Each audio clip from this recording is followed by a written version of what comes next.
Iran-Israel tensions. Tehran issues. Assassination threat against Prime Minister Netanyahu.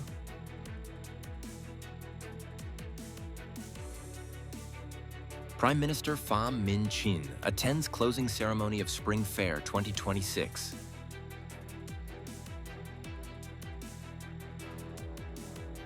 Year-end grave tending, a beautiful Vietnamese cultural tradition. Hello everyone, you are watching today's news on NTV channel. My name is Đăng. Let's get started. As part of its ongoing strong messages aimed at the United States and Israel, an Iranian state TV channel broadcasts images and a warning saying that Tehran could attempt assassinations against the Israeli Prime Minister and other senior officers.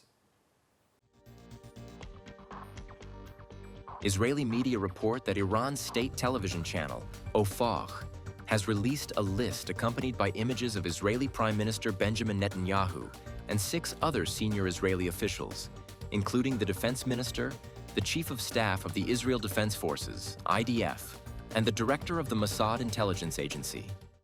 Notably, alongside the list, the channel's Hebrew language presenter warned that Iran would determine the time of death of the Israeli officials. The warning comes as Prime Minister Netanyahu and other Israeli officials have been urging the U.S. administration to adopt a tougher stance toward Iran, including adding further provisions to limit Iran's weapons capabilities and address its support for armed groups within the so-called axis of resistance in ongoing U.S.-Iran negotiations. According to regional media, Iran's latest warning once again underscores the severe and ongoing tensions between Tehran and Israel. Kremlin spokesperson Dmitry Peskov said that the next talks between Russia and the United States and Ukraine to have end the conflict will be held on February 17-18 in Geneva, Switzerland.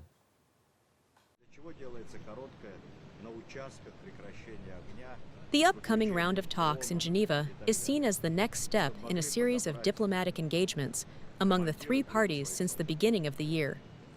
Although the previous 2 rounds produced no major breakthroughs, efforts to seek a resolution to the conflict have continued through multiple channels. The Russian delegation will be led by presidential aide Vladimir Medinsky.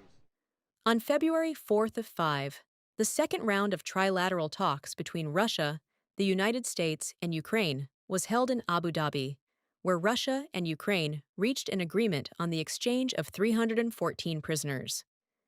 During the earlier round, both Russia and Ukraine described the discussions as constructive. However, analysts note that significant differences remain between the 2 sides, particularly on territorial issues. On the evening of February 13, the first Spring Fair 2026 ended at the National Exhibition and Convention Center. Prime Minister Phạm Minh attended the closing ceremony and gave a speech. According to the organizing committee, after 12 vibrant days, the fair welcomed approximately 500,000 visitors for sightseeing and shopping throughout its duration. In addition to residents of the capital and neighboring provinces, the event attracted international delegations from India, the Philippines, Belgium, the Republic of Korea, Japan, and China, who came to explore products and cooperation opportunities. Delivering closing remarks at the Spring Fair 2026, Prime Minister Phạm Minh emphasized that the first Spring Fair vividly portrayed the vitality of the country's economic and consumer activities in the early days of the new year. It strongly promoted the spirit of innovation, creativity, solidarity, and integration, conveying a message of aspiration, confidence, and determination for a prosperous and thriving year in the new era. Featuring more than 3,000 booths and tens of thousands of products from across the country, the fair created a culturally rich and distinctive space, offering a lively spring festival atmosphere with diverse experiential, cultural, and culinary activities, harmoniously blending folk traditions with modern elements. Coming up next are some updated news. The Lunar New Year season marks the annual peak for remittances, as overseas Vietnamese send money home to support their families. This year, remittance inflows have continued to rise strongly through both online transfers and direct home delivery. During this Tet season, remittance volumes have increased by 7 to 10% compared to last year, across all markets. According to remittance companies, around 70 to 80% of transfers are made through online channels, while 20 to 30% are delivered directly to recipients' homes. Although online transfers allow funds to be credited to recipients' accounts almost instantly, home delivery services see a sharp rise during the Tet season, at times reaching 2 to 3 times higher than on regular days. The People's Committee of Nghệ An Province has issued Decision Number 26 approving the investment policy and officially endorsing the investor for the Quine H Lap LNG power plant project, with a total capital of VND 59.372 trillion.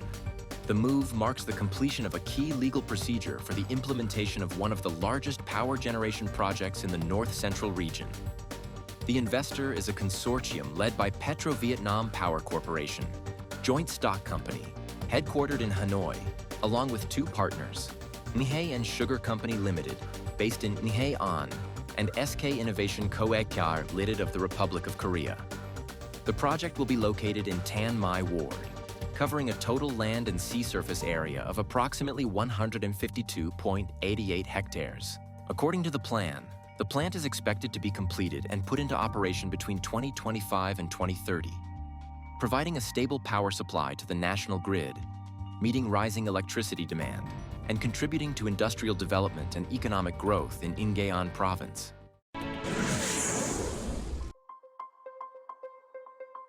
On the night of February 12th and early morning of February 13th, the 26th day of the last lunar month, the Golden Horse mascot welcoming the Year of the Horse was completed and installed at the Ho Tung Mao pedestrian street in Nghệ An Province. With its large-scale, striking bronze-gold color and dynamic rearing pose, the mascot is expected to become a new artistic highlight, attracting both residents and visitors during the Lunar New Year celebrations. Unlike previous elaborate designs featuring intricate decorative details, this year's Golden Horse is crafted in a strong and streamlined style, while still conveying a sense of power and vitality.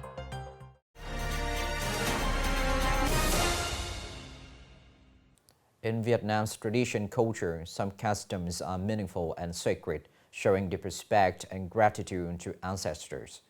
One of these traditions is visiting and cleaning ancestor graves in the last days of the year. As families prepare for the Lunar New Year's reunion, this practice becomes even more important.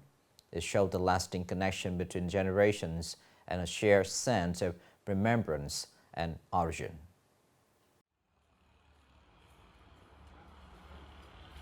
Each year, as the Lunar New Year approaches, like many other families, Mr. Din Quoc Phu and his children return to the cemetery where their ancestors and deceased relatives are laid to rest to clean and tend the graves.